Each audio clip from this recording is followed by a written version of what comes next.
Well, none of them can hide from the truth, yeah. Children have to go back to the roots, yeah. None of them can hide from the truth, yeah. Children have to go back to the roots. I'm telling you now, the truth, the truth. Telling you, yeah, the truth, the truth. You have to go back to the roots, the roots. Go to the roots, to the roots. Yeah, man, this is Benjamin out of the Smiling Coast, West Africa, Gambia, representing for the one and only Abu, the big man you don't know, the Soninke warrior, the man that brings the truth, Soninke warrior, the sign of enlightenment, the Soninke warrior, the righteous and the true African. Abu, reveal the truth to them, no matter how them try run from it, because none of them can hide from the truth, yeah. Yes, we have to dig back the roots, yeah. Fire!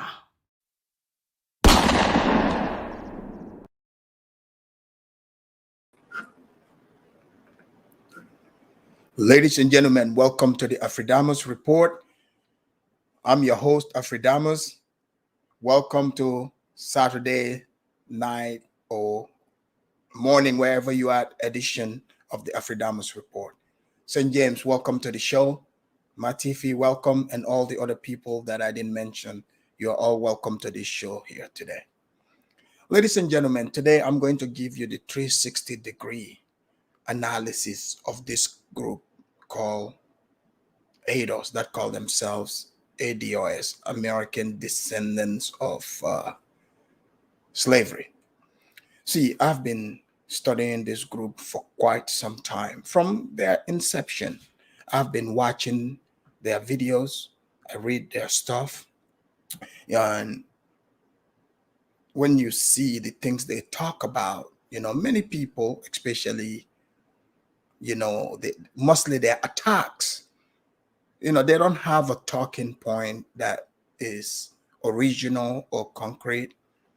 They have to sort of create enemies, and, I have this thing where I enjoy working out. And, I've talked about that here many times. And one of the things that I do in my workout is not just lifting weights, running, I also like to use my hands, boxing. But you know what? Guess what? When I'm boxing that, punching the bag, I'm the baddest and the biggest boxer. I'm quick. I'm hitting the bags like I'm great. Okay. You know why I'm so great against the bag? Because the bag is not hitting back. So therefore I feel like I'm winning, right? So that's how this ADOS group started out. In the beginning, they had a half-breed called Yvette Cannell and a mushmouth lawyer. They came together, they formed this group that they call ADOS. But what is ADOS even? What's their stance? They said they want reparation from white people, mind you. So white people are not the only citizens in America, by the way. The majority of whites immigrated to America when slavery was abolished. About 1% of the population, even in the South, owned slaves. They owned the plantations. But I'm not here to legislate what happened there. I'm going to speak of what's going on. At one point, you look at it, this Democratic Front group called ADOS, they were the ones that every time elections is coming up, every 4 years, prior to, Barack Obama and after Barack Obama, the group that they talk about the most, because, the Democrats, the way they win, they have to create a victim group and make that a talking point. So at one point, Black Americans were getting they were at the center of these conversations. But it wasn't generally about, victimhood, because at the time there were many strong Black people. Black people believed in God, they believed in Christianity.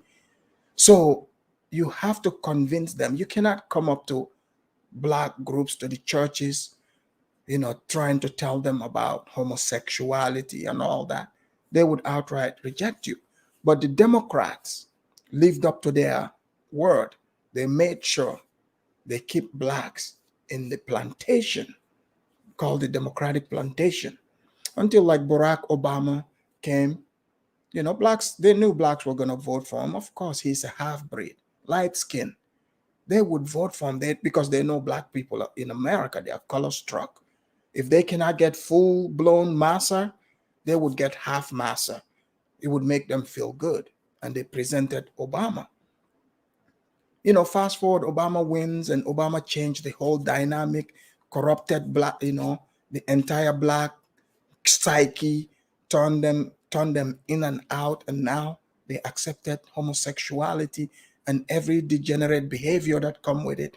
They accepted it, right? So we move forward to 2016. 2016, they thought, because the mainstream media, they were talking about, the polls were great. There's no way Trump will win. Trump is just terrible. He's not going to win. They underestimated him. He won. Trump came. He won.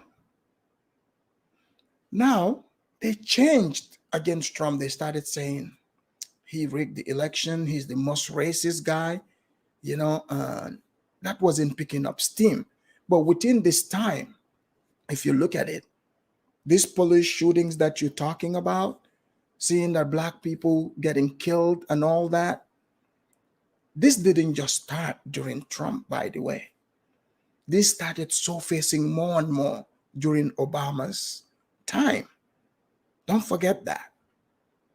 They started surfacing, but you see, they couldn't push it too hard, saying it's a race thing. Because remember, Trayvon Martin, Michael Brown, all those shootings happened under Obama's watch. And black people said, okay, this is a racial matter. It's a racial thing. But they stood by and watched. Obama did nothing. They even had a guy named Dylan Roof. Dylan Roof went to a church. These are church service members, black church in South Carolina. They invited him in. He was praying with them. And then later he shot 9 people and killed them.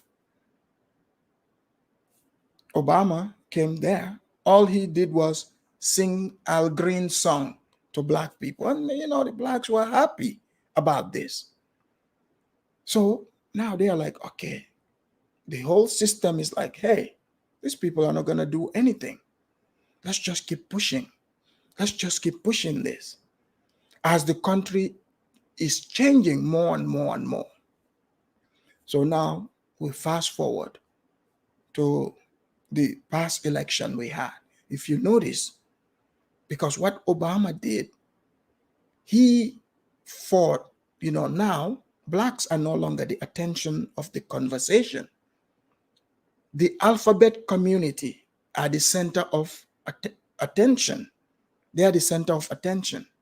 So, traditionally, you look at it, Hollywood and music industry and all this is dominated by American-born blacks, and as still is. But some of the bigger names and bigger stars that popped up, these are not American-born blacks. These are blacks from Britain, mostly, or Caribbeans, but mostly Britain, who they are of African descent.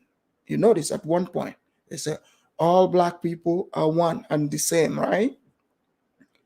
But now, these people that are coming from Britain, they went to film school there. These guys have real talents. I'm talking real talents.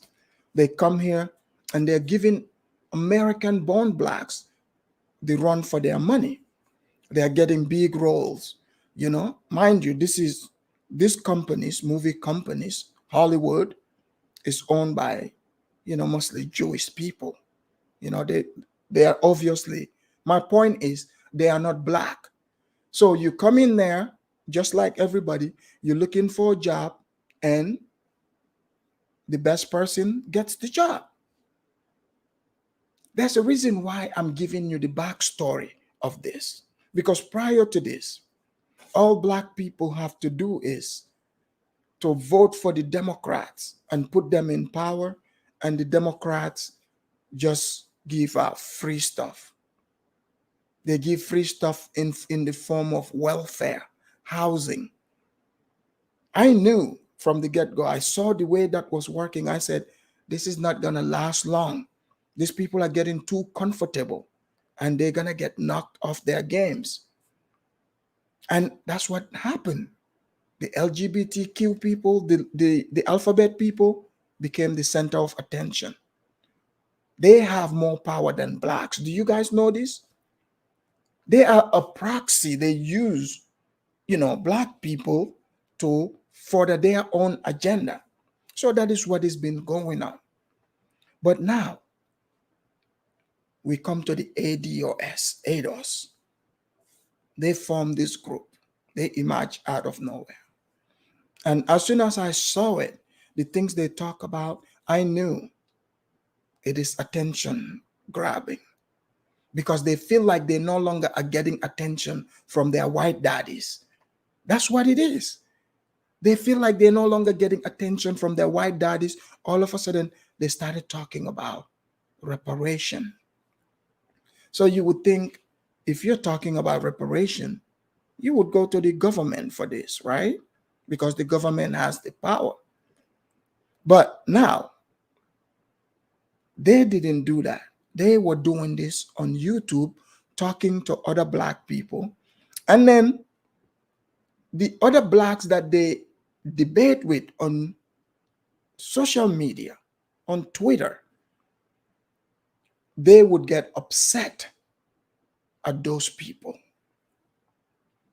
They're like, oh, these blacks are here, these foreign blacks are here to take away from us. They take our scholarships, they take this and this. You said scholarship. Who is giving the scholarship? That's the question. And what's the criteria for these scholarships? I know they generally talk about Nigerians.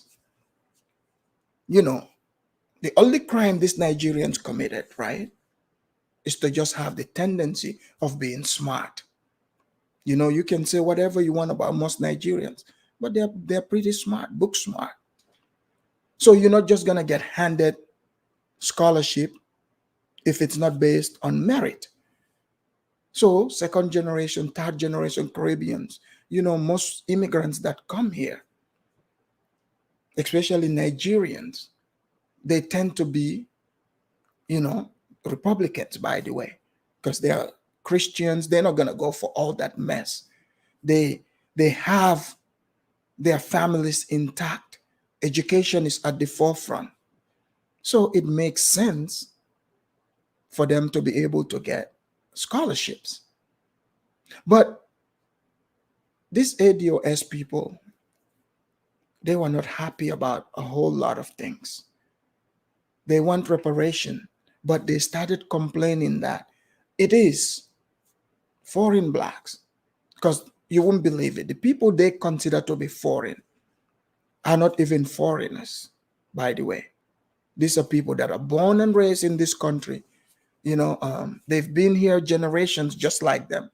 But because if the person said their great-grandfather is from Haiti or Jamaica, now all of a sudden, they consider them to be foreigners. So in that aspect, you will not even be able to take these people serious, because now they are putting themselves in the position of power, as if they have the power to determine who is an American citizen and who isn't. They don't even want to respect the very constitution that allowed their own ancestors to become American citizens. Because you guys know, until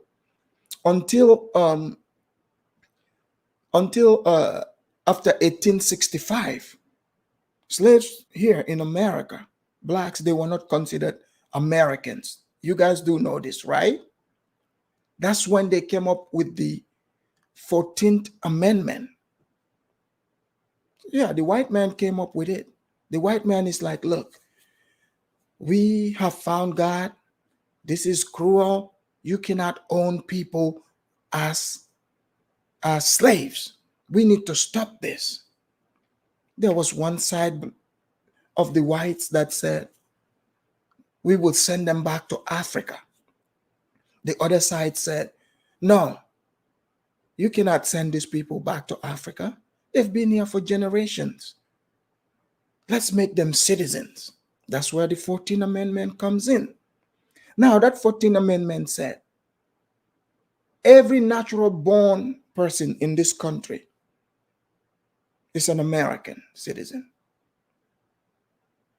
You can naturalize. If you naturalize, you can become an American citizen. People, think about this for a minute. Imagine these people are telling people whose ancestors, who themselves, it's not even their father or mother, their father, mother, they're all born here. For example, Roland Martin, who's a newscaster, they don't like him. So they started saying he is not American, but he is an American.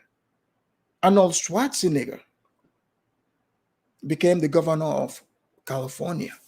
He came from Austria. He naturalized and became governor of California. Black people voted for him overwhelmingly, of course, because Hollywood told them to, and they did. You don't see any of these people questioning his citizenships, right? They don't question this. But their attack is on Caribbeans and Africans. What is their talking point? The talking point is, oh, we have to separate ourselves from this other group, Africans and Caribbeans. We have to separate ourselves from them, so they don't get reparation. So now you are cool with being in the same group with these people. But when you thought you can get reparation, now you wanted to separate yourself. That's fine. I'm sure many immigrants that come here, they know that difference. No immigrant, as far as I know, would try to go and infringe upon the rights of Black American. They're not going to go to the government. What power do immigrants have? What power? So when they speak as if, they were about to sign this reparation bill for us. But the immigrants came and told the white people and said, hey, look, listen here, Mr. White Man. Don't you dare give these people reparation. We all know that's not what happened.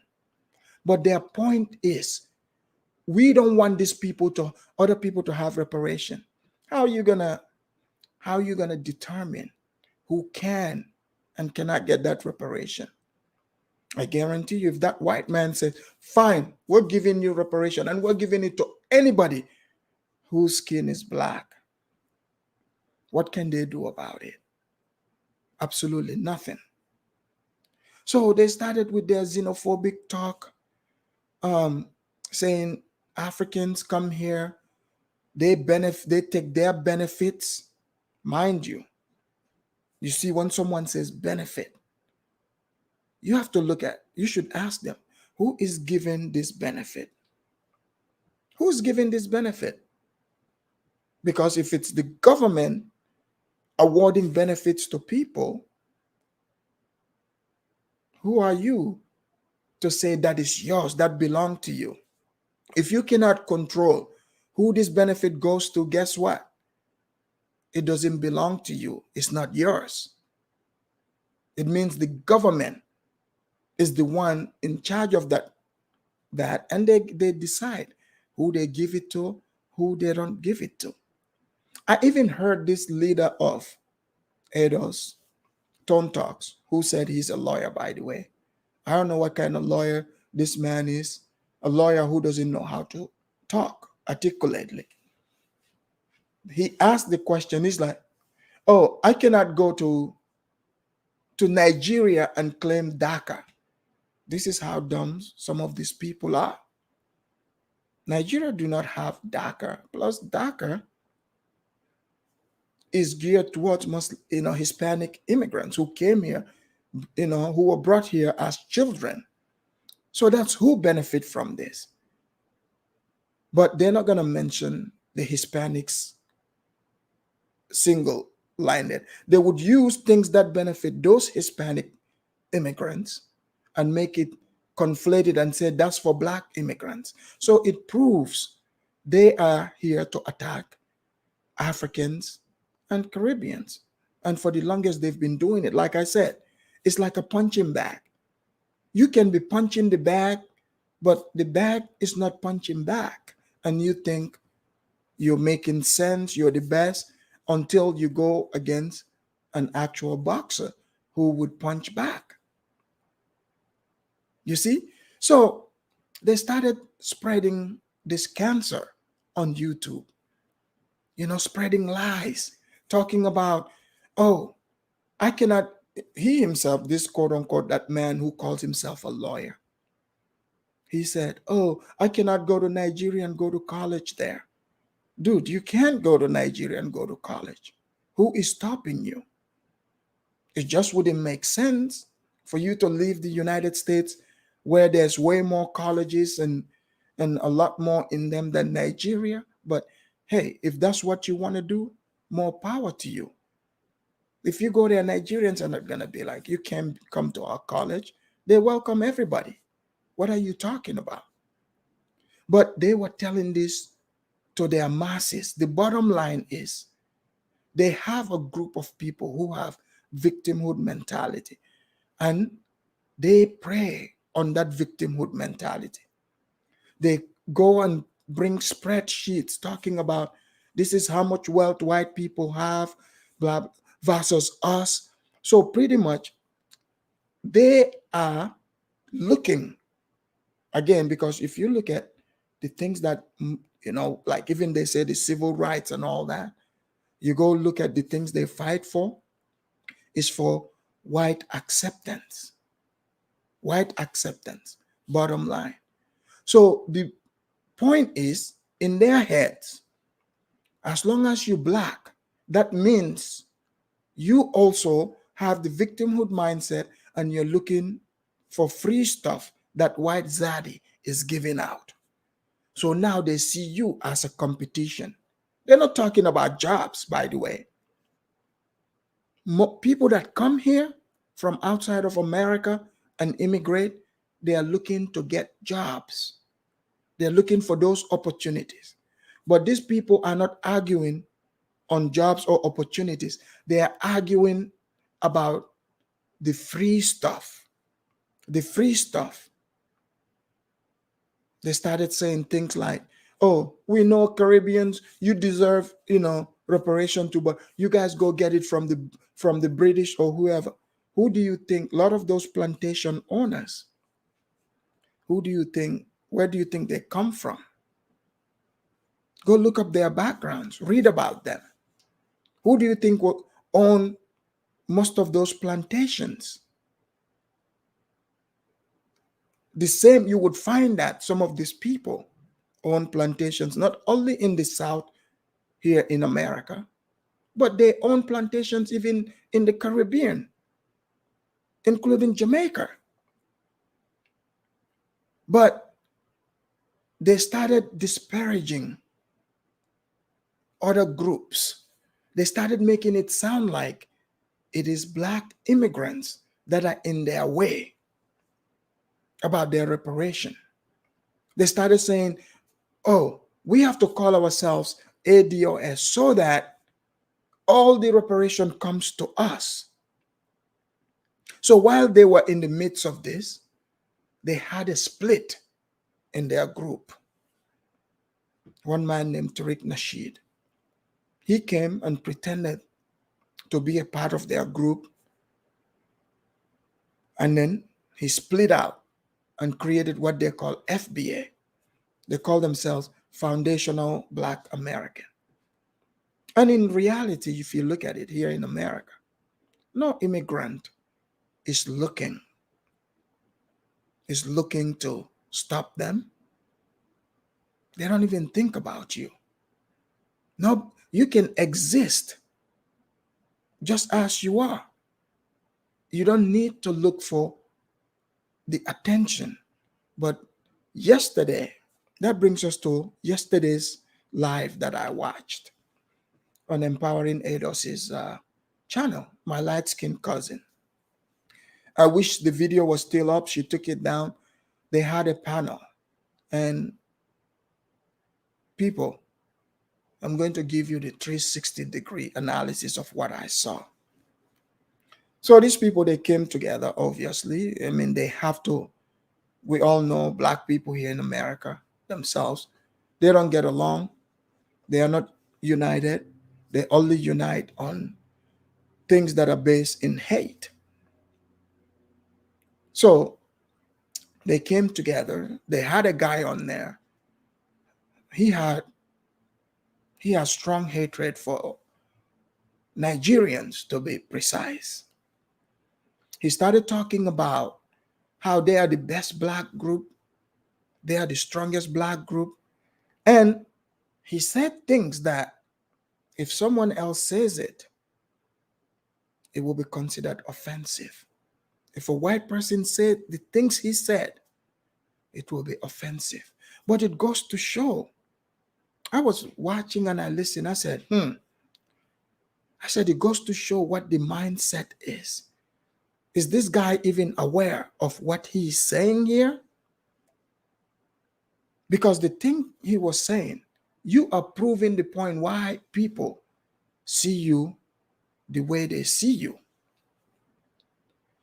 This guy said that they are the best black group because they were bred like cattle in plantations. He was bragging about this. He said, okay, do you think the plantation owners were breeding these humans because they needed them to be smart? No, they needed them to be physically strong. You can be physically strong, but mentally, if you're not there, somebody else just uses you like a cattle. But this is what this man was saying, and he was bragging about it. This is the type of things they talk about. He passionately said this made them the best because they were bred like cattle, like animals. I was like, wow. I said, this is interesting. This is interesting for this man to be saying this just to score points. You're downgrading yourself to the level of saying you guys were bred like cattle and taking that as a badge of honor. But they all supported it. The only thing they could talk about is sports, entertainment. Now, who controls that entertainment? The white man. You have to look up to the white man. Because if the white man doesn't buy it, doesn't employ you, where you with all your entertainment, what does it mean? We've seen people here who are they are way more talented than some of the people you see on TV. But they didn't get put on TV, so therefore they have to scrounge for change. So it goes to show it's about who control what. On that same panel, people, because people are going to say, what is this about? Oh, because some of them are going to say, oh, Afridamus is making this up. They had two women there. They were talking about how terrible Africa was, how bad Africans were. This was their talking point. And they went as far as saying, oh, they should definitely they definitely got to start working with white people, against these immigrants. This is the type of things they talk about.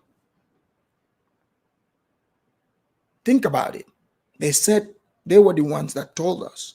They talk about this all the time. They said the white man is evil. The white man is racist. But I didn't see white people gathering, talking about what they should go do against those immigrants. These people are just the offshoot of this same ADOS. Because, birds of a feather flock together.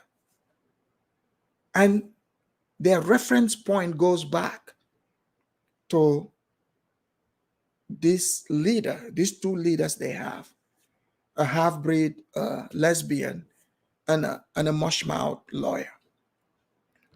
These are their leaders. And all they talk about is victimhood, victimhood, victimhood. In one breath, they say the Africans are here to kiss the white man's ass. And in another breath, they say the white man is evil, but they are going to collaborate with the white man against the Africans and the Caribbeans. Not that that's going to happen, but I'm just telling you the mindset. The mindset. These are not Pan-Africanists. You guys know mostly I talk about Pan-Africanists. This is not Pan-Africanists. These people are part of the democratic plantation, but they no longer are getting their white daddy's attention. So they are doing everything and anything to get that attention back. That's what this is all about. This isn't about even the reparation people. That's not what this is about. This is about getting that attention. Because they were sitting there talking about how when they're at a job with Africans, the Africans keep their head down and do the job. They don't challenge the white people. And, but for them, they challenge the white people. Well, what you're saying is you don't know your interests. You are immature. Why would you go on a job? You're supposed to be there doing your job. But the person that hired you, put you in their business, you want to argue with the business owner. I'm a business owner. You think I'm going to put up with somebody being a loudmouth, running their mouth on me? You can go do that elsewhere. I'm not looking if you're strong or weak. I'm just looking if you are doing your job and making me money. But they are telling you right then and there, you're watching. Everything they're telling you, saying is other people's fault. It's not other people's fault. They are telling you their own character right then and there. They're telling you their own character. When Pan-Africanism strikes back, Brandon, you guys know me and Brandon, we have our differences. He came there and tried to talk some sense into them. But as usual, all they know to do, name call, yell and scream. And I don't think the white people are going to be putting them up there anymore, because the white people have already experienced other blacks who are rational. Why would they want to waste their time with you? And also they said they built America, but they're not proud of America. Make that make sense to me. So people are watching all this. You're saying you hate. Everything is based in hate, hate, hate. Non-stop. Hate, hate, hate. Instead of lobbying the United States government, for example, like the Democratic Party right now, they have, Joe Biden as the president, which they said black people voted for. He talked about reparation. Is he doing any reparation? Is he talking about reparation? Go look in the US Congress. How many people, how many congressmen are African immigrants that became US citizens? I think it's 5 or 6 of them. As compared to, actual black Americans, 56. Who do you think have more power? Actual Americans who were born here, congressmen, they said, oh yeah, we're going to give you reparation. They gave them the June 10th holiday. The June 10th holiday. They made it a holiday and they went with it. So this fight that you're seeing, this is just, the Democratic plantation people, Democratic plantation blacks, having a backlash. They're not getting the attention. So now they're throwing tantrums online. Because I even heard Nakmizi, which surprised me. Nakmizi said, if he, because literally what he was saying, they asked him, there was a guy, a Nigerian guy, who came and challenged it, but the guy was born in America. His parents are from Nigeria. So one guy asked, he said, wait a minute, do you guys say if somebody's born in America, they are not citizens? The two quote unquote ladies that have degrees said, no, they are not Americans. That goes to tell you how you don't even know the American Constitution. How are you going to challenge anything? But the guy asked, like Mizi said, is the guy a citizen if he's born here? He said, yes, that's because I don't have the power to. So I don't know if Nagmizi is saying the American Constitution was wrong for that or not, but that's what he said in that. I mean, I have no issue with that.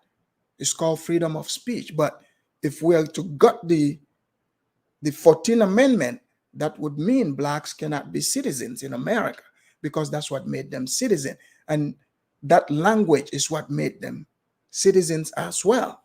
Because at one point, blacks were not citizens prior to that. I mean, there were some freedmen,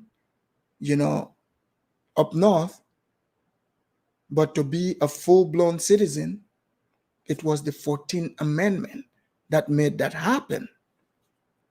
And also they talked about who that in the 60s, the bill they passed, because, they like to say, we fought for Africans to come here. That bill was put in by Senator Sellers. And that wasn't for Africans. It wasn't black people that proposed that bill. They had absolutely nothing to do with it. You can go read about it. Because they used to discriminate against Italians, like Southern Europeans. You have to remember, some people you see as white, it wasn't this way. At one point, they discriminated on what part of Europe you can come from to America. So that bill, you can read it. I read it. It was for Southern Europeans, for them to be able to come here because they put a quota on how many of them could come here. So that's what that was for. No part of that said Africans. No part of it said that. So you don't have to, say these things thinking that, it's just to score points, or that's what's gonna make what you're saying relevant. No, we can speak on what is factual. We can speak on that. But no, it is about points. But now, if you look at it, right, the election came and was gone. This ADOS group, which is Tone Talks and his group, when the election got closer, of course, their true intention was shown. They are a democratic shield because they have to make themselves relevant and say, hey, look, we can give you guys, black votes. That's what it was about. You can go see during the election time what they were talking about. So that's why I said this isn't even about reparation. These people are part of the Democratic plantation. And after, quote unquote, they put Joe Biden there, he completely ignored all black groups, even Black Lives Matter, who went out on the streets and commit, terror against America for the Democratic Party. He even ignored them. We've all seen on social media how they said they're not even taking their calls. So that brings us to today. Where is ADOS at today? Because it is fragmented. You have FBA over there, which is Tariq. Because Tariq, he's an American capitalist. I have to give him that. He's a capitalist. He would capitalize on anything and monetize it.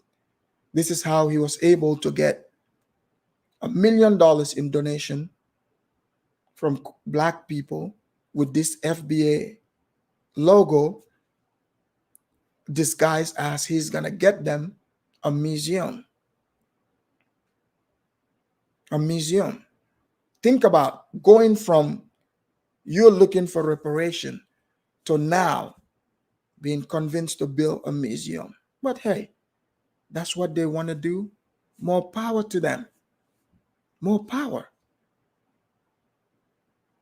But now Tone Talks, he's lost this steam about talking about Africans because he's been at it for so long. The Africans didn't care. Africans didn't pay him no mind. They could care less. Africans continue doing what they are doing. All they care about is the United States Constitution says what the Constitution says. That's the law of the land. That's what stands. So whether you like it or not, that's what it is. The Constitution says if you're born here, you're an American, even if your parents are not Americans. That's why Kamala Harris is vice president. Obama, his father is from Kenya. If the law that they are proposing, if that were true, these people wouldn't be considered Americans either. So it is not about feelings, what people like or don't like. This is what the Constitution says, and that's what I go by.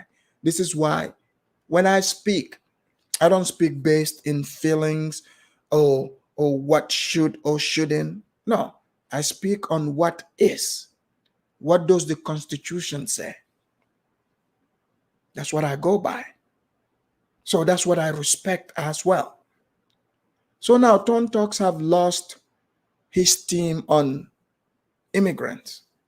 Now he's turned his talking point to his fellow Black Americans who are in higher position. And I was always wondering, I said, how come this guy, he only attacks the people, if it's not Africans, the other people he would attack are the people in Hollywood. And I'm about to play a video here. This is going to blow your mind because, he's talking about rappers, rappers having commercials. You guys know America is a capitalist country, right? It's about your talents. What talents and skills you can you sell? That's what it comes down to. But I'm about to show you a video of the people now they are attacking. And this would tell you that this whole ADOS thing is based in sham. There's no concrete idea. It is constantly shifting. In America, we call it pocket watching because it's constantly coming, talking about how much money, white people have as a group. Mind you, white people, some white person having $1 million, like you think because Donald Trump, for instance, being a billionaire, you think another white person has claims to his billion? He obviously don't. That's not how life works. You guys know this. But let them tell it. It would seem like, hey, if a white person is a multimillionaire, then all other white people have access to that person's money. No, people, you make your money, I make my money, life goes on. So it's not different for these black people as well, these talented blacks. But I want you to listen to the way he describes this. Okay? It is about the mindset. Because the way you talk about things and what you think you're entitled to, it tells you how the individual truly thinks. You develop your rap skill, your football skill, basketball skill. Nobody did that for you. So whatever you get there is yours. The rewards are yours for you to reap. Just because you're black doesn't mean you get to share this with me. If you want what I have, you can do the same thing. But that's not the case anymore. These rappers that used to be hailed as really talented rappers, which none of us, when you see it, you're not gonna dispute it. These guys they are the best in the game. I can tell you that. When you see it, you would know exactly what I'm talking about. And for them, the things the money they have, the opportunities they have. I mean, unless you're a hater to dispute that. But I'm going to analyze this video. I'm not going to do all of it, just a part of it to show you how ridiculous these people are. These are just ridiculous people that form an organization, slap the label on it, and other people that think like them are going along. Because other blacks who don't support the Democratic Party are definitely not part of this group. So, and they're black. But of course, in their head, that's what it is. You have to support us, but if you don't, then you are a sellout. I'm about to show you here, and I'm going to go through it, step by step. Give me a minute here. Just a moment.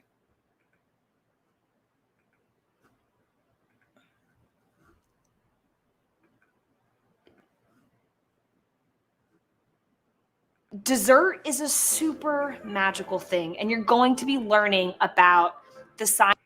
The deaths of Trayvon Martin. Welcome to Tone Talks. Welcome to Tone Talks. Welcome to Tone Talks. What's up, everybody? This is Antonio Moore coming to you from Tone Talks. Looking forward to having a good discussion today. We're going to let everybody start falling in. Shout out to everybody out there. If you're just joining us, this guy, he's the founder, one of the founders of the ADOS group. Mind you, this guy supposed to be a lawyer. But let's listen to what this guy is talking about, what the ideology is. If it's based in things that make sense, or it's just same victimhood. You want other people to work and fork it over to you. Let's listen. Here, that's taking a Tuesday evening to have this discussion. Let's talk about it. Y'all know what it is. 310-388-3499. We'll get you to call in early. Everybody in here, shout out. They got them out here. They all in advertising. They got Jill Scott Skeen singing Nationwide. They got Nelly selling cheeseburgers.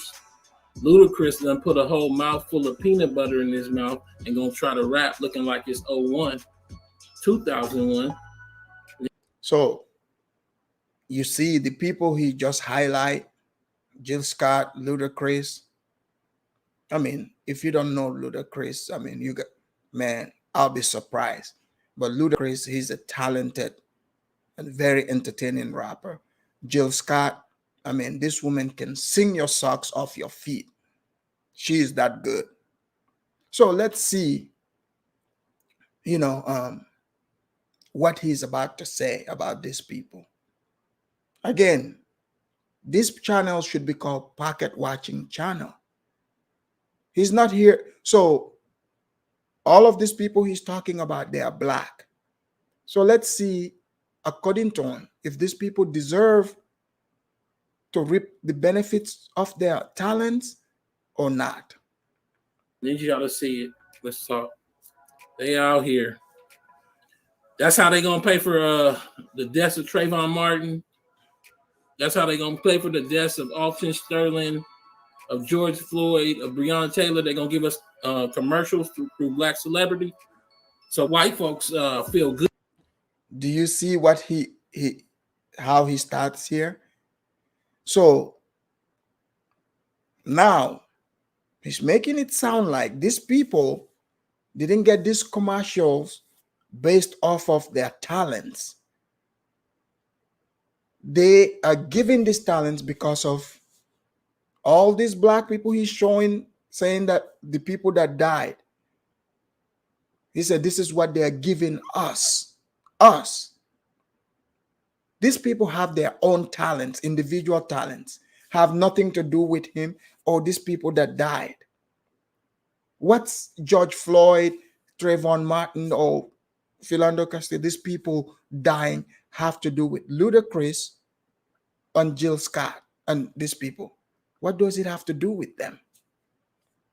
I would think absolutely nothing. They're just other black people existing in America, just the same. Just as Ludacris is existing, Jill Scott, but they have different talents. But he's making it sound like these people didn't earn this. It's not because they are so popular. People like their talent. So if you put them in your commercial, you will sell. That's not, he's trying to tell us that's not what it is. It is because white people want to feel good about themselves. Let's hear. Good about all their wealth. And black folks don't understand they ain't got no wealth because black celebrity done took a payout. Let's talk. I see y'all in there. When I look over here and I say y'all, I'm talking about the chat. We got people all across the country, Seattle. We got Birmingham. Please join the chat here on YouTube. We got New York in the house. We're having a political enlightenment. That political enlightenment comes out of my channel here on Tone Talk. Shout out to the ADOS Foundation. The ADOS conference is coming this Friday. Hi, my name's Snehal Patel, and I'm the founder of Simpler Hair. Sorry, guys. A safer and simpler way to dye your hair and beard. Please support that conference. So you're going to hear like this guy is not presenting anything that saying what talent he has that pays like Ludacris's talent and everybody else. They want to attach themselves to other people's God-given talent. This is what, real parasites are. Like literally, you're trying to suck the person's natural talent from them by attaching yourself to it. He said us. Dude, what does his rap, what does Ludacris's talent have to do with him? But let's allow him to tell us. For the streaming or in person there in Kentucky and Louisville. As I told you before, I'm dealing with this retainer, so I won't be there. But I just talked to Yvette now. It should be fire. Look, we're going to talk about it today. We're going to talk about the little Super Bowl with Dr. Dre and Snoop Dogg and whoever else they can bring out. Snoop Dogg and Dre weren't a Super Bowl act when Snoop Dogg and Dre were Snoop Dogg and Dre. Deep Cover came out in what? 92. What year is it? 2021. 30 years ago. I need you guys to understand there's something going on here. Something happening here. What they say? Oh, it's a lot going on. It's a lot going on behind the scenes. Before we get going, please subscribe, share this. We want to get the discussion going. This is Antonio Moore coming to you live here on Tone Talks. I'm an attorney here in Los Angeles. Done a little bit of this and that in entertainment, so I do have some awareness. Dude, imagine this guy being your lawyer. Imagine that. As soon as he opens his mouth, your case is over with. You're done. Buried. But hey, this guy is not only a fan. You know how like someone just mentioned, it's okay, like a football fan. Yeah, you know how football fan, you say we won or we lost, but that's about it. You don't really believe that, like the football player in the field, whatever reward they're getting, you get to share that with them. You can be a fan, that's okay. But now when you think that their talent and everything they're getting, you should share that as well, now we got a problem. Of what's going on. We'll talk about that toward the middle end of the show. But before we get to that, let's just start off right off the top with what we're looking at on screen. We got Nelly here. Nelly debuts his Cheeseburger King combo meal. Ever since Travis Scott did what he did, y'all remember when Travis Scott had the big breakout? I guess it was that, because he was going to sell us cheeseburgers. He did his McDonald's deal.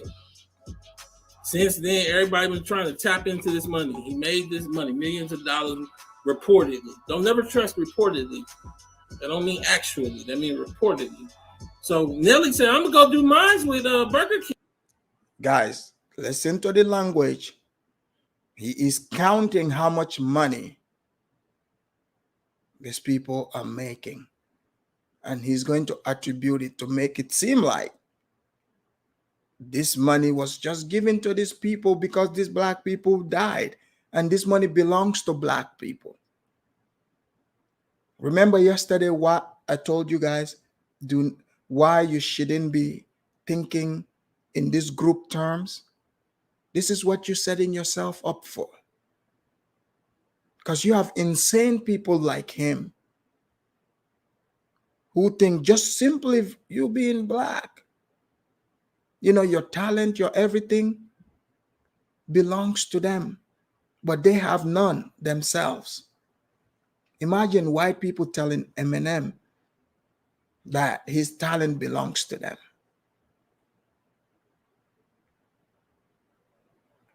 Okay. So Nelly is unveiling a Burger King special. Now we ain't gonna talk about that house that he got, that foreclosed house that been in the news. But he been debuting his burger combo meal, running around with a burger under his actual name, Cornell Hayes. Have it your way, like the Burger King slogan. University City native and diamond-selling rapper Nelly and other artists now have combination meals crafted to their liking. The combos were released September 12th in partnership with BK's Keep It Real Meals campaign. Keep it real. I need you to understand the story arc of entertainment and artists with product sales.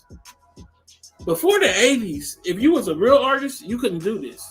And even in hip hop, it wasn't until like the last 15 years with Diddy and all that you could do all this nonsense and then still come back home to being a real artist. Because once you do this, once you become this person, you ain't no artist no more. You a product hawk. You'll sell anything. And by anything, I mean anything. Hold on. What do I mean by anything? Oh, watch Ludacris rap for Jif with a mouthful of peanut butter. Ludacris is rapping. They done painted him like he 21 again. Made him wear his cornrows. Guys, is it just me or you guys hear a lot of jealousy and hate? Seriously, the way this man talks about this man, Ludacris, the quote-unquote, what people they describe to say white supremacists, who the KKK, who needs them, you know, if Tone Talks is around. So the man is doing a Jif commercial, peanut butter commercial. He's not doing crack cocaine commercial, peanut butter commercial. But he took it upon himself just simply because he is black and Ludacris is black. Instead of saying, oh man, more power to Ludacris, man. All these years, his career, you know, he's getting as much out of it as he could. He wants to talk about the 80s. Of course, the reason why rappers were not making as much is because these opportunities were not afforded to them. So this is a good thing that the man's talent is still able to make him money. Regular people would think this is a good thing, right? Nah, not him. Not him. So his thing is, hey, if we can get reparation, then we have to take a dump on every black person who is doing good. That's what I see it as. So I'm showing you this to show you that these guys, whatever comes to their mind, whatever they think would give them the attention from white Zaddy, that's what they're going for. And it is not the way they speak, they disparage black person's talent. So Ludacris didn't earn these things because he's a talented rapper, entertainer, actor. It's because these black people that died. I guess Ludacris wasn't making music. He wasn't making anything until Trayvon Martin, Philando Castile, George Floyd, all those people died, right?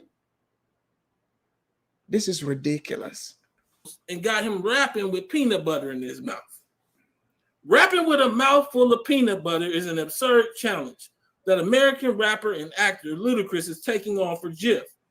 The J.M. Smucker-owned brand today unveiled a campaign that featured a lyrical battle between old school and new school rap that is in fact ludicrous. Hip-hop rapper returns with a new flow, selling peanut butter. But this coincides with a decade. St. James, you're right. Ever since Ludacris married that African woman from Gabon, he just seems to be getting more and more successful. Just look at his counterparts, people like Dr. Dre and others that are dealing with the succubus American women that they have. The scandal upon scandal, emasculating them in public, and eventually taking money from them, sending them to the poorhouse. He made the right move. Of death for black folks, and particularly black males. That decade, if you look over, it goes from Eric Garner all the way to George Floyd and beyond.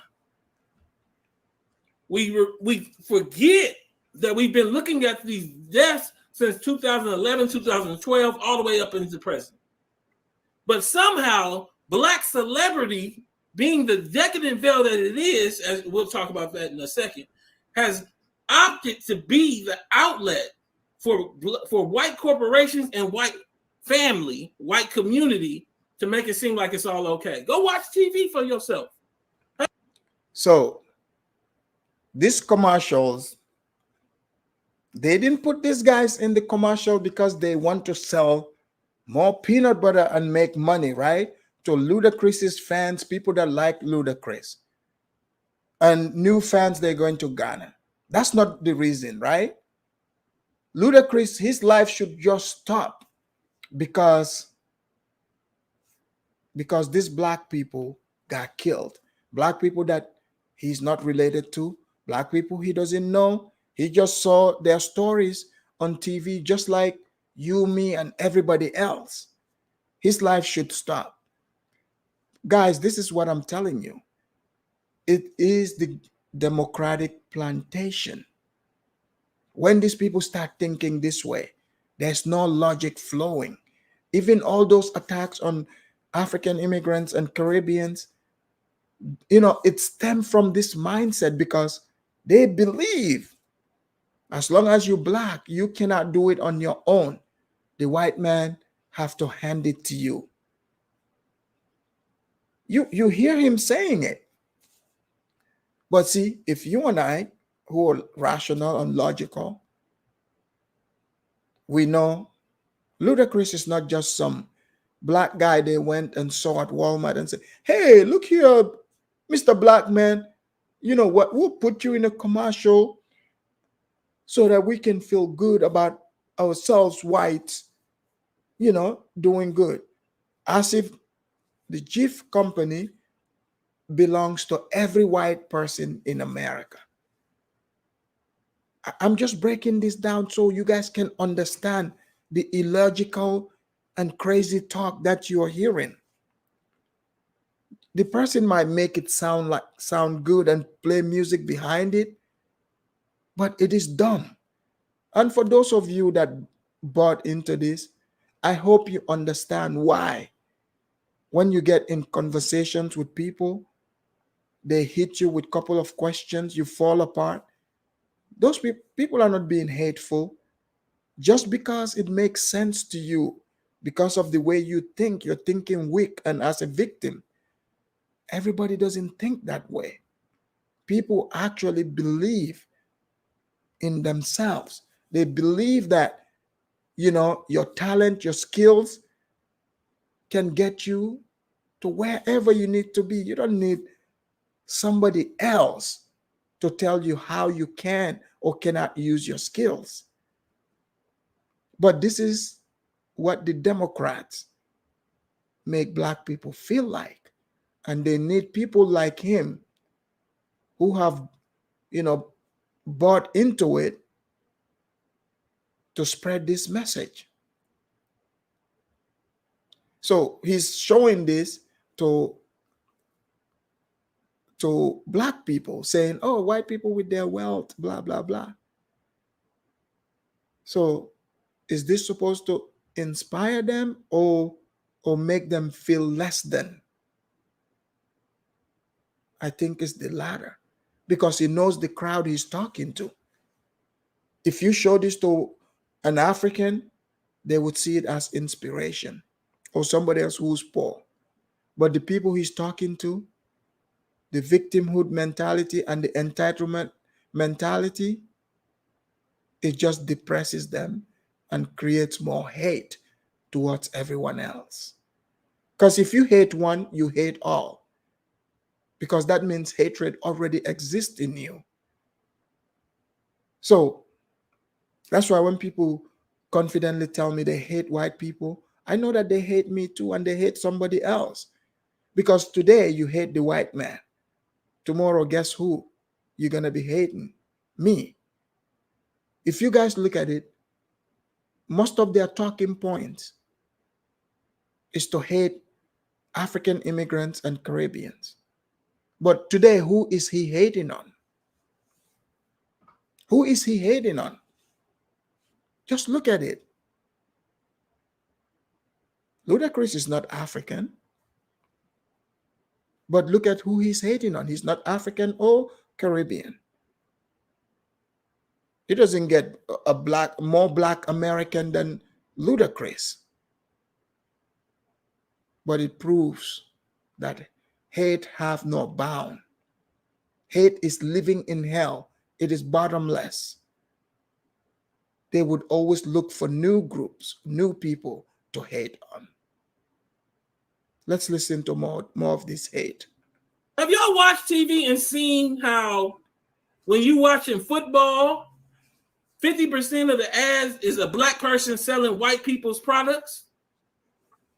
That's the answer to all of this black failure. We're going to give you the outside of equality while you live the inside of black failure. Come on. Let me say it again. We're going to give you the outside of equality while we give you the inside of black failure inside your home right now. Some of y'all living in it right now. Just be honest.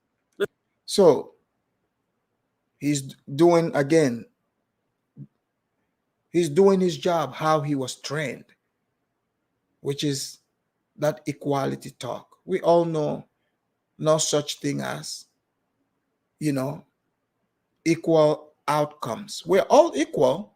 The law is equal, but there's equality, but there's not equality of outcomes. Do you know how many people tried being rappers like Ludacris? They never made it to the level he made it to. So there's no equality here. So he's sitting there showing black people on TV, making it seem like this is how all white people in America are living. But if they are living that way, why would you even be mad? Hey, a rational man would say, I want to find out what these people are doing. If you admire the way they are living, you better find out how they got that. But you see, if you're always looking to be somebody else, you would always suffer. You would have pain and sorrow because people are going to continue living their lives. They're not going to stop because you are upset. That's not what life is about. But he knows he's talking to people like himself, people with victimhood mindset. So he's pushing this. Tell them, hey, look around you. You're living in squalor. That he might as well just say it. But who's stopping you from living the life that you want to live? No one's stopping you. But you want to make these people feel good, make yourself feel good, and point the finger. If you're just an ordinary man sitting there thinking you can live like Ludacris, who's a multi-millionaire, you are a silly person.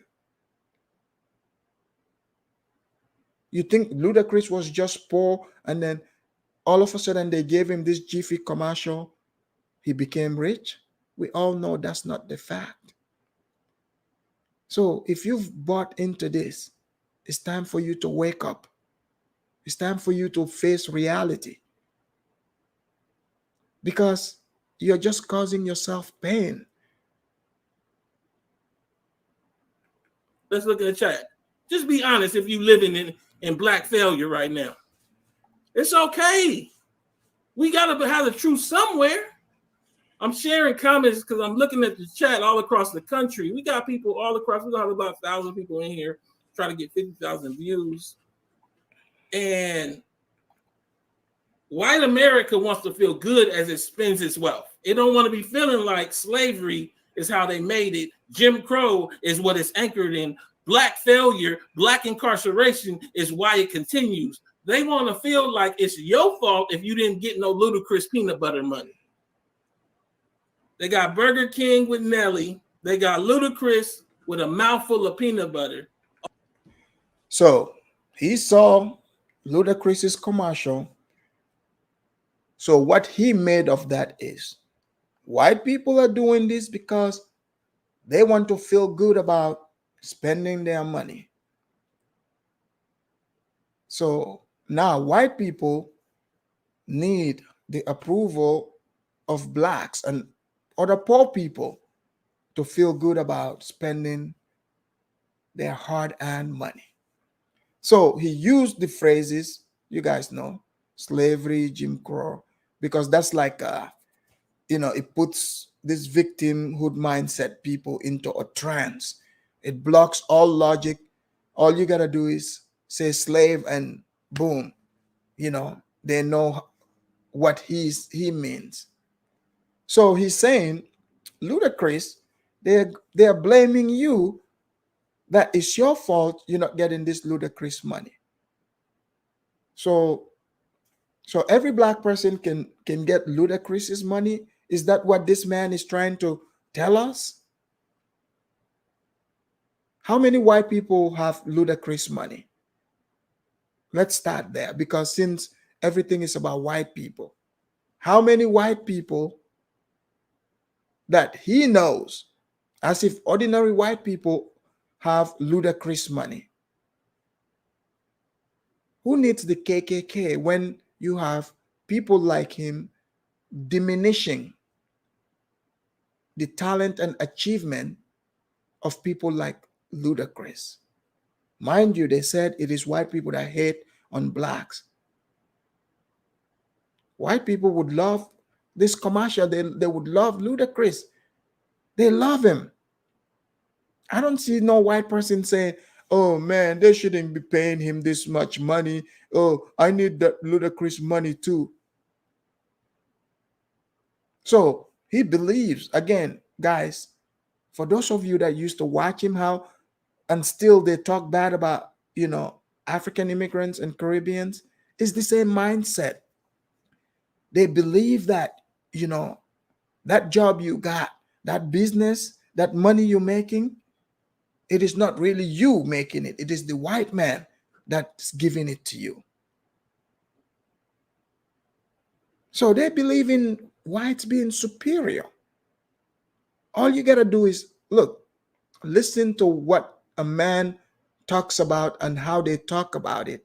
It will tell you what they believe in. This is sad, but it's real. I know some are gonna be like, "Oh man, Afridamus, why are you talking about us?" Blah blah. It's not us. It's about him. If you believe in his mindset, then I'm talking about you too. But they want to make videos and say whatever. Nope, they don't want anybody. If you're not just coming there supporting and say, "Hey, yeah, you're so smart," but when you dissect it and pick things out for people to see how ridiculous it is, then you are undermining them. But he's not undermining Ludacris at all. I bet you there's a lot of people that watch him. They probably loved Ludacris prior to this. But now he is causing dissent to say, hey, look at how much Ludacris is making. You should be making that too. The white people gave it to him. This is how these people think. I'm not surprised he's doing this. His shows are based on, he pulls up these silly statistics talking about, this is how much white people are worth. This is how much black people are worth. If you're walking around in America being upset or worried about how much white people or other people are making, you are wasting your time and you're wasting space. Because what are you spending your time on? Why spend your time on thinking about how much other people are making or have? You could spend your time trying to figure out how you can get what you want instead of worrying about what other people have. But this is what you're dealing with. So when you hear some of these people speaking these things, telling you they're the reason why you came here and all that, it all stems from this same mindset. Okay, if you're like, okay, fine. Thank you. You guys are the reason why we came here. Now, what do you want? What do you want from me? You did a great job. What do you want from me? Oh, you say, oh, we built this place. Hey, if you build a place, you don't have to tell anyone that you built it. They will see it and they will see you in charge. When you come to my company, you come work there, even if you didn't meet me when you were getting hired, when you meet me, I don't even have to tell you who I am. Just your interaction with me will tell you who I am and whether I built it or not. It will tell you. You don't need to tell people. They would know for themselves. But that's not what's happening here. Let's hear more hate. All of this coming after a decade of black male death, black family, black community destroyed at the hand of white oppression. And we up here giggling. The Atlanta rapper, whose real name is Christopher Bridges, has returned to the music scene with his new single, Butter ATL, which is an ode to the coincidental love for Jif. So now he can do a whole hit song about peanut butter. Dude, this dude literally said, this man literally said might as well say his success came from these black people getting killed. He literally just said this. And there are people watching him who, just like zombies, who would believe in it. I'm telling you, people, hate is the worst thing you can have in your heart. It blinds you. It makes you lose logic completely. It creates jealousy, anger, envy towards other people. This out among among the most deadliest sins you can adapt. Watching another man's pocket. We all know he can't rap like Ludacris. So therefore, he has to make up a story about Ludacris. Amazing. Can we talk? He gonna sell peanut butter to sell his album because don't nobody want to buy it regular. Pretty soon you're gonna get his CD when you go to Kroger's or go to Ralph's. After if you buy like $12 worth of stuff in one jar of peanut butter, they're gonna give you his album. That's how it's gonna go down. Let's talk about it. Can we get it? Shout out, Benita. For a lot of y'all, we have to put this in a historical context. It isn't just two people, it's all of them. You got Ving Rhames with Arby. You got, I don't know what Samuel L. Jackson don't sell.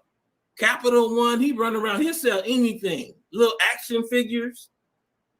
This is the continuation of a oppression and a visualization of black people as buffoons. This is nonsense.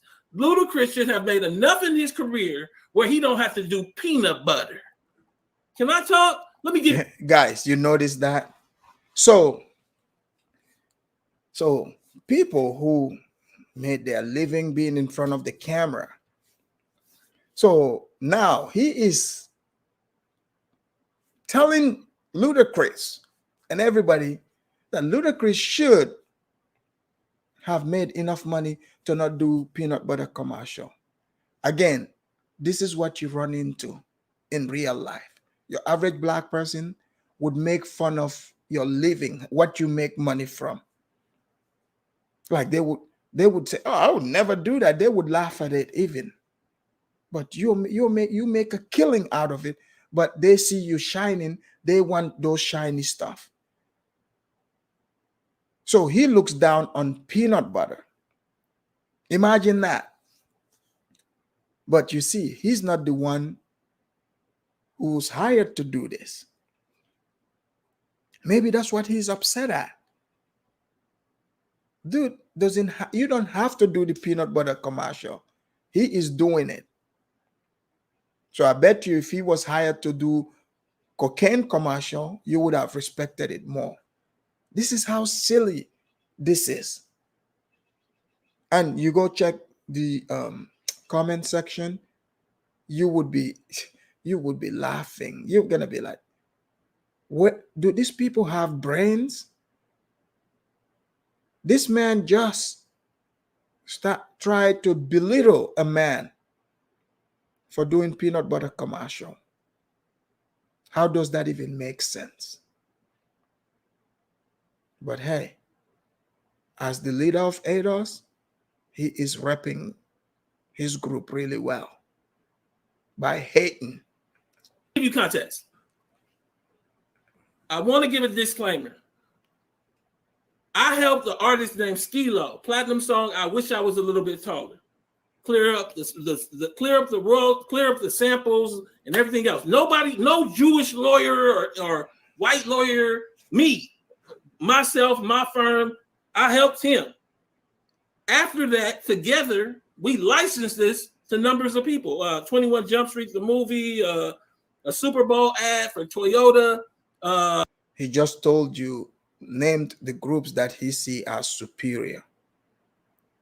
So he's telling his viewers, no, I did it. Like, it's me, not the Jewish or white people, because he knows that's who they see as superior. Ask yourself, why would because I would think as a man, if you do something, your job that you think you're good at, you're the best in the game, you don't say, oh man, I did it. No, it's not the white people or whoever. I'm not thinking about anybody. I'm just like, hey, this is what I did, and that's that. But he's trying to disparage and talk down on people who made their living. They make their living by being in front of the camera. By being in front of the camera. Ludacris is not in front of the camera selling ass. He's selling peanut butter. Why is this man talking as if that's a bad thing? But I think you all know what it is. Jealousy. Because he started out by speaking on his money. And now he wants to say he should have made enough money. Hey, Warren Buffett and Bill Gates should have made enough money years ago. But they're still in the game, right? They're still doing what they do to make money. So it's a silly argument. Kevin Hart, if you recall, did this with the song. Billboard actually quoted me in the article on that actual license. If Toyota, instead of doing the Super Bowl ad that they did, where they had a car and just used the song, wanted Skilo to wear an afro and eat peanut butter, we would have had to say no. There's some stuff that you have to be able to say no to, but if he says yes, we have to begin to question, why did he say yes? What is this attached to? Why does he have to say yes to putting a mouthful of peanut butter and painting himself like a 21-year-old when he almost 45? Come on. Let's talk about it. Everybody out here and they out here selling anything, trying to get money off of the deaths of George Floyd, Breonna Taylor, Ahmaud Arbery. Dude, so these people weren't anything, prior to all this. I'm telling you guys, this is the Democratic plantation. The Democratic plantation. What is Ludacris's peanut butter commercial have to do with the people he mentioned? These people, they write the names of dead black people to, to get benefits. You have there's a guy from New York, my son, and Tamika Mallory. My son, he's he was a rapper that went to prison. So he didn't make it big in rap. So this is his second last gig to become an activist. So what these people do is they hijack people's death relatives. They are not related to these people, by the way. This is the game out here, man. This is what these people do when they say they're activists. As if, oh man, we're trying to seek justice for this person's family member. Really? Is that how justice is? People seek justice by a complete stranger coming and monetizing the death of these people. So now this guy, he truly believes this to a point. Now he's attaching Ludacris's success, Nelly's success, and all these other black people's success to the death of these people. So what you can learn here is he's telling you death sells. You notice they never mention the name of the other black people that are getting shot and killed by black people every weekend. The only time a black person's life has value is if a white man takes it. Have you guys noticed that? Even a rapper as big as what's his name? The guy from his father is from Eritrea. The Eritrean guy. He got killed over there in California in front of his store by a black person. They don't even say his name because he was killed by a black person. So it doesn't fit the narrative. Man, I know this guy's name. His name just flew out of my mind. All these people died. Let's talk about it. Let me pull up their pictures. They deserve to have their pictures pulled up. Yeah, Nipsey Hussle got killed by a jealous black person.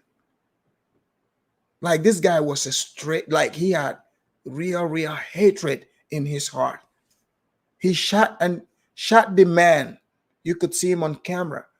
He didn't only shoot him, he came back and kicked him in the head. But they don't talk about this because it's a black person that killed the black person. So it doesn't fit the narrative. This is all politics. It's democratic politics. So imagine somebody monetizing the death of other people. He believes this can be done. That's why the people he's telling this to, they believe that, look at all these black people he's naming. These people, they are more valuable in death than when they were living. More valuable when they die. I mean, look at like George Floyd, for instance. They even made statues of him. But when the guy was alive, he was just an unemployed, drug addict. No shade on him, criminal. Okay? Those are the facts. But now they got people even worshiping him. What does that tell you? What does that tell you? People, you need to wake up. So when you see this Stone Talks and his group, they're talking about you, immigrants, Caribbeans, African, man, don't even pay any attention to them. You are just the person on the chopping block that day. Because they're not talking about anything that makes sense. It's like, oh, let's gather and talk about things that makes us feel good. Oh, let's drag Ludacris by his cornrows today. But what about we talk about who killed Nipsey Hussle? No, don't talk about that. Let's talk about the ones whose life were lost at the hands of a white man. So, as far as they are concerned, white man is God. Your life is not valuable until a white man takes it. Then it becomes valuable. This is ridiculous. It's a decade of death. Eric Garner, Michael Brown, Tamir Rice, Walter Scott, George Floyd, Breonna Taylor, Stephen Clark, Philando Castile, Alton Sterling. We got all these deaths. They didn't know what black folks was going to do. They couldn't have no ADOS and no reparations. So what we going to do is hand a bunch of money to these artists. And because we have an era of black folks, young black folks under 40 that don't understand, they have no social compass of up and down, they think that's hustling.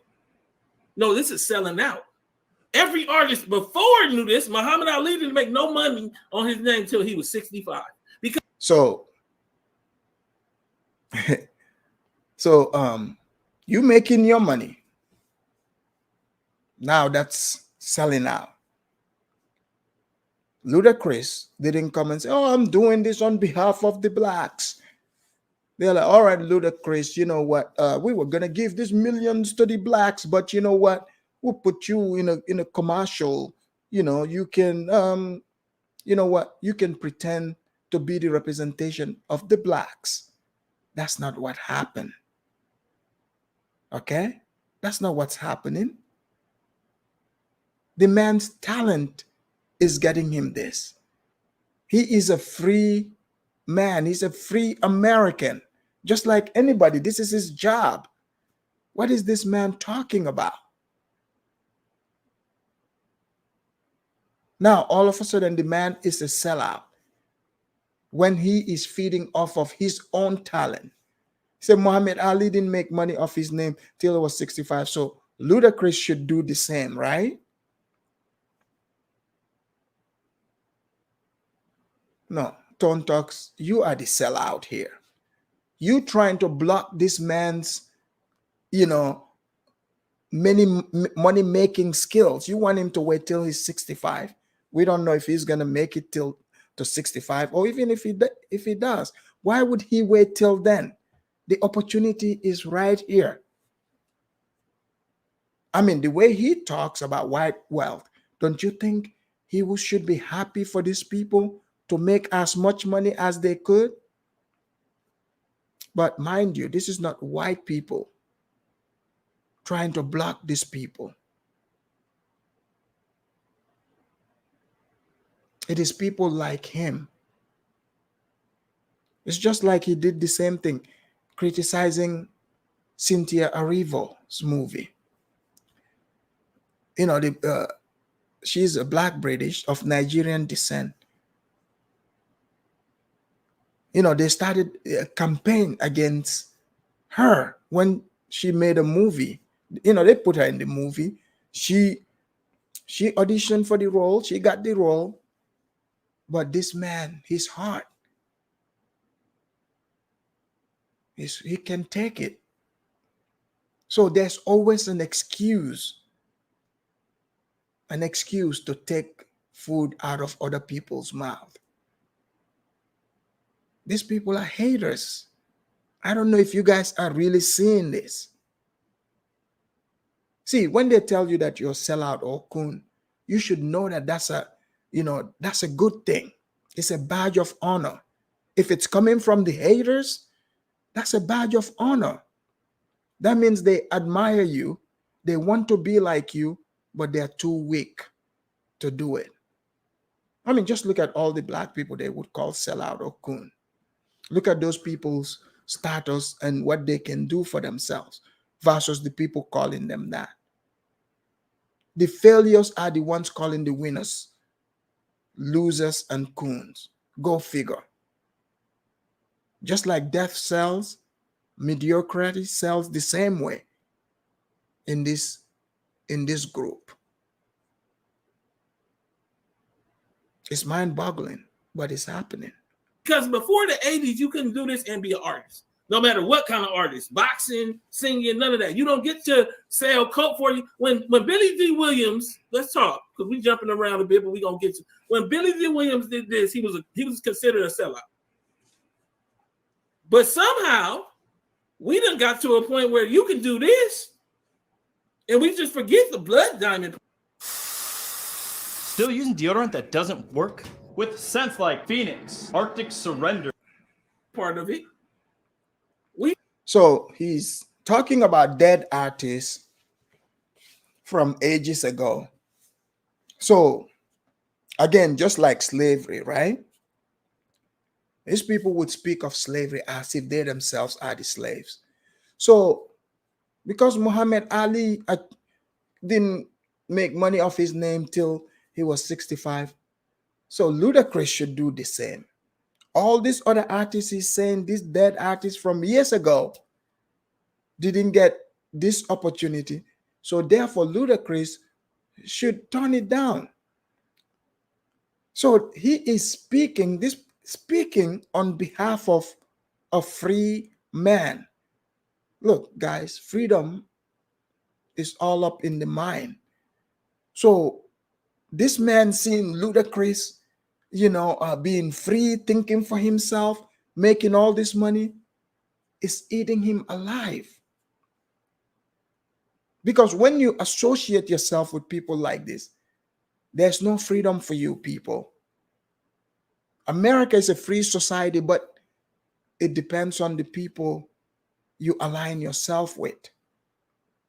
It depends on what type of ideology you live by. Do you live by the American Constitution, the law of the land, and see yourself as a free individual, or you are grouping yourself with losers like him? Because if you do align yourself with people like him, you will be nothing but a loser, a victim, and think you are entitled to other people's wealth and earning. Just because you black, they black. It's not because of these people have talents. It's because they are black. See how quickly they like to call people sellouts? It's projection. Because he knows he's a sellout. I've heard what he was saying, during the campaign time. See, the definition of a sellout is when you can just be used as somebody's toy to promote their agenda. That makes you a sellout, because what are you getting from it? Do you even believe in it? If you promote things you don't believe in, that makes you a sellout. But I'm pretty sure Ludacris eats peanut butter. So even if he didn't, I love peanut butter. Somebody else mentioned that they love peanut butter. What is wrong with that? If he was given the role, he wouldn't turn it down. But Jif is not coming looking for him, because nobody knows who he is. I'm pretty sure if he was at Ludacris's level, he wouldn't have the time to be pocket watching white people and people like Ludacris. We forget the whole reality that this can't exist and then you still be part of us. The us is turning this down. The us is, once we say there's a problem and you didn't know, pull the whole ad campaign. But they ain't gonna pull the ad campaign because LVMA. He said us. Here we go. So Ludacris should be poor like the rest of you, huh? The us. People, do you see how ridiculous this is? So the truth comes out. Hey, Ludacris, if I cannot get this, Joe Blow over there, Tyree over there cannot get it, so you shouldn't get it either. You should do just like us the talentless people. Just be like us. Turn the money down. Come be broke with us. when you listen to them, they talk as if this money actually is coming from them. This is ridiculous. H is tied to Jay-Z with the alcohol and all the business. They can't pull it. Go look up, it's LVMH. Go look up how they tie in with Jay-Z and all the stuff he got going on. He can't pull it. Billy, he got a Billy, but he can't pull the ad. Please support the channel, Tone Talks. Can I talk about it? They making me have to go to my bag. I didn't plan on doing it. I didn't plan on doing it today. I was going to be nice, and then I realized that they want to sell us cheeseburgers and peanut butter with artists that have been out. Their first song was 30 years ago. What is Beyonce's Tiffany Diamond ad campaign really selling? The diamond necklace, 82 facets, reflect an ugly truth and an unfinished story of white supremacy and colonialism. Let me take the first caller.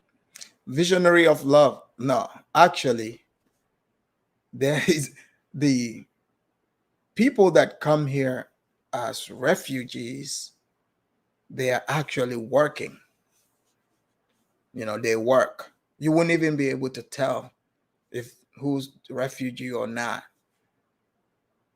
They go to work right away. They put them in school trainings, get them acclimated quick, and work. That's what America encourages, not free handout. Carla, what's your name? Where you calling from? Look, G, let me read something to you. Okay. I'm reading this article. What is Beyonce's Tiffany Diamond ad campaign really selling? It's an NBC article. Guys, I've heard enough of this crying, to be honest. But I just wanted to give you a taste. St. James said, is this guy a real lawyer? He's losing many cases. Look, I've tried to look up, if this guy has been in any cases, that he's been a part of. I couldn't find any.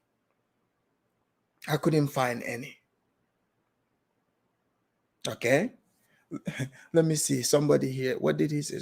Oh, again, let's see. He said, my people are no longer supporting Pan-Africanism, nor will we ever again support immigrant. When they decide to send you back, farewell. We have been the only defense between you people and dude. If that were true, why you would have been able to stop America from sending all the other immigrants back. Like, this is what's funny.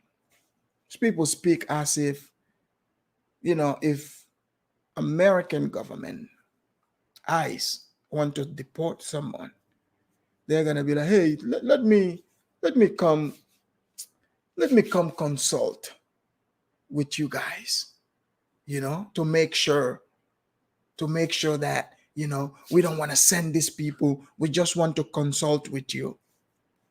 Dude, if the government is going to deport someone, you cannot stop that. They're going to deport them, regardless of what you think. So great.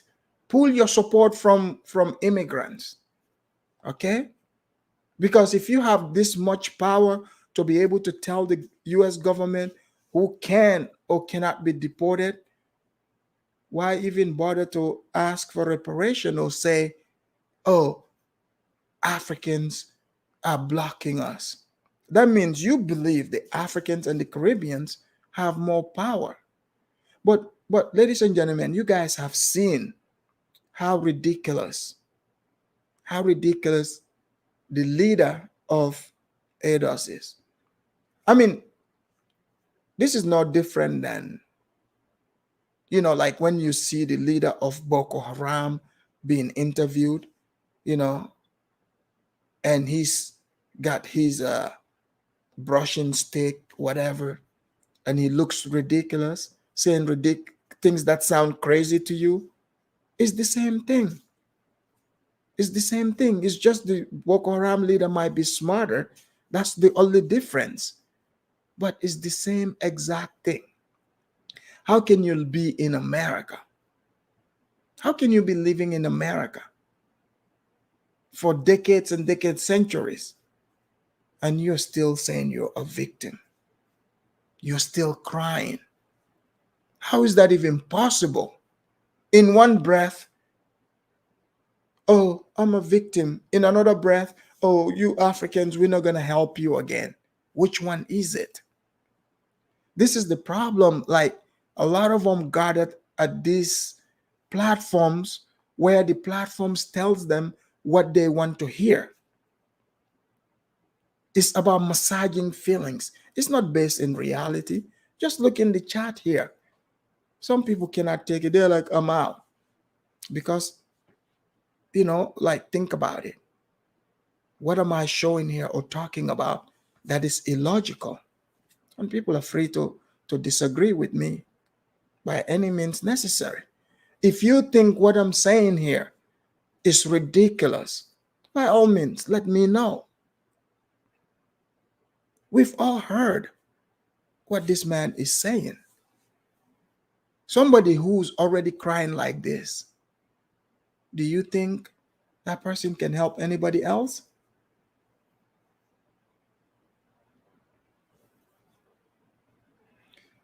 FBA Nigel said,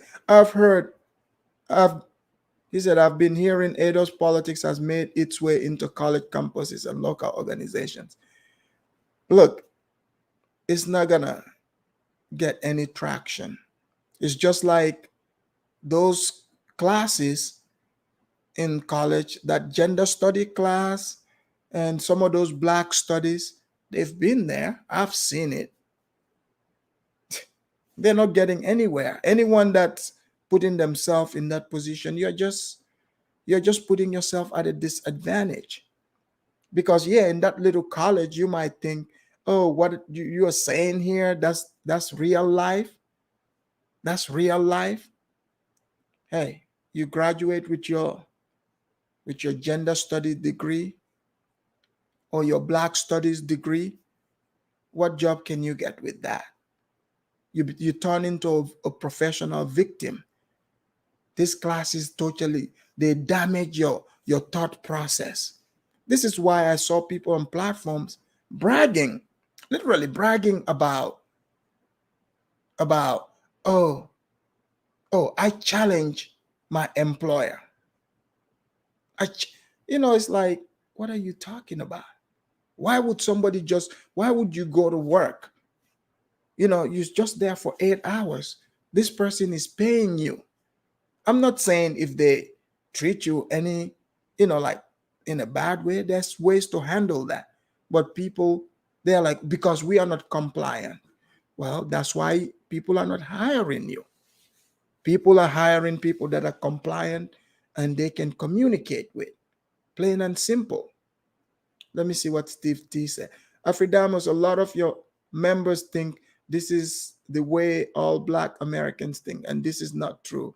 This is a very small number. No, Steve T, Steve T, come on. The people that watch my show are smart people, okay? They are intelligent people. They know that it is not all Black people that think this way. You have to realize, they don't only watch me.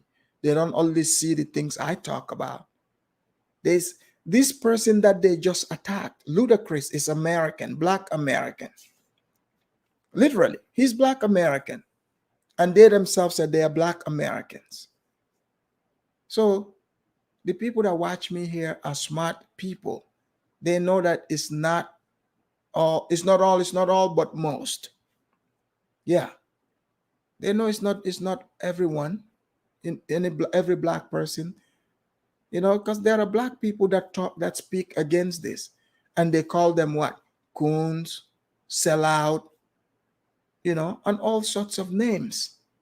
So only people that are this way would complain.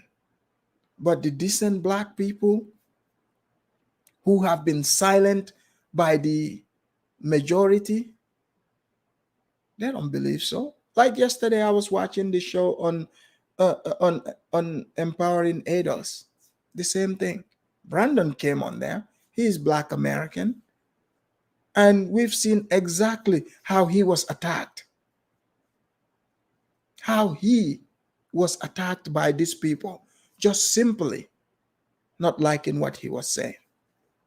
He even gave them great business idea, but because of their ego, they just let that fly over their head. He said you could literally, you guys can, you can open a fish market and people can go there and use their EBT cards and buy fish from this black person. That way you can spread the wealth around. And they say, oh, you're doing the stereotypical one. No. He's just speaking facts. He's like, you're already going to the Asians, you're spending the money there, and you're using EBT there. So why not use it with your own people? But because of their ego, they think, oh, using EBT is beneath me. You think it's all black people? Well, there is enough of them that uses it that would help. Because what do you think they use at the Asian market to get the fish? So to them, when you speak truth, that's a bad thing. You cannot speak about what makes sense. And I think I'm beginning to understand why he wants to he's opening his business in Kenya. Because the people that say, oh, why don't you work with us in our community? Imagine, the man coming up just simply online, giving an idea that works, literally that works. And they attacked him. And they want to talk about, we have degrees. What school did you go to? Hey, you can have degree and still be dumb, right? Because you went to one of those colleges, it's affirmative action degrees. If you got to tell people that you have a degree, that's in itself is a problem. You don't think people like, I know this, they have the black quarter. Like, so most of these people, they go to these schools, I call it affirmative action degree, where like, they're like, okay, this black person cannot, they don't understand the homework, they cannot keep up. Oh, it's because of slavery. Let's just give them an A. Let's just give him an A. Oh, let's just give him a B. You see, they do this. In fact, I'm going to bring an article. You guys think I'm making this up? I'm going to bring an article. They call it colored grading. And one teacher challenged it. Guess what? They attacked him. They said he's a racist. Imagine you are in a classroom with people. Everybody's supposed to be graded according to what you know. But there's other group that say, you have to give us the grade because our ancestors were oppressed. If you don't do it, then you are a racist, and they want to be upset. Now you wonder why the Nigerian kids who were born here, they get all the scholarships, and the African kids, they get the scholarships because African parents don't play that game. You're not about to bring no affirmative action degree to the family, because you cannot get affirmative action degree in the sciences. You cannot do that. So this is where it is going. I mean, I'm not making this up, people. Like, I have seen this with my own eyes. I mean, somebody getting a degree in chimpanzee studies. What kind of degree is that, people? Gender studies. What, you're confused about whether you're a man or a woman? These are the type of degrees, or black studies. You see the person, oh, you're like, what degree do you have? Oh, I have my degree in black studies. And to prove to you that they got the degree in black studies, they wear their dashikis. Or somebody like Tone Talks come, oh, I have my degree. I'm a lawyer. You're like, what? What kind of lawyer is this? A lawyer that cannot even articulate himself? I mean, come on, man. That's not a real lawyer. What are you talking about? So, people, I'm not making this up. It's all out there. In fact, I'm going to bring you guys videos to show you guys what I'm talking about. The affirmative action, degrees, this is real. So, and this is why you see, like, the real smart people, smart black people, they will call them sellouts, because they don't want the affirmative action, degree. They don't go for that. They go for the real degree. If you notice the smart black people, just ask them what they have their degree in. It's not going to be chimpanzee studies for sure. It's not going to be black studies.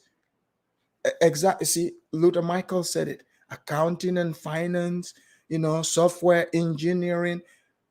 Now, those are the smart black people, because you cannot like, because you cannot fake this. You cannot fake those degrees. You cannot fake those degrees. People, I'm telling you right now, like, I've been to, like, these college graduations. Some of the degrees they are naming, I was like, what? Really? Degree in basket weaving.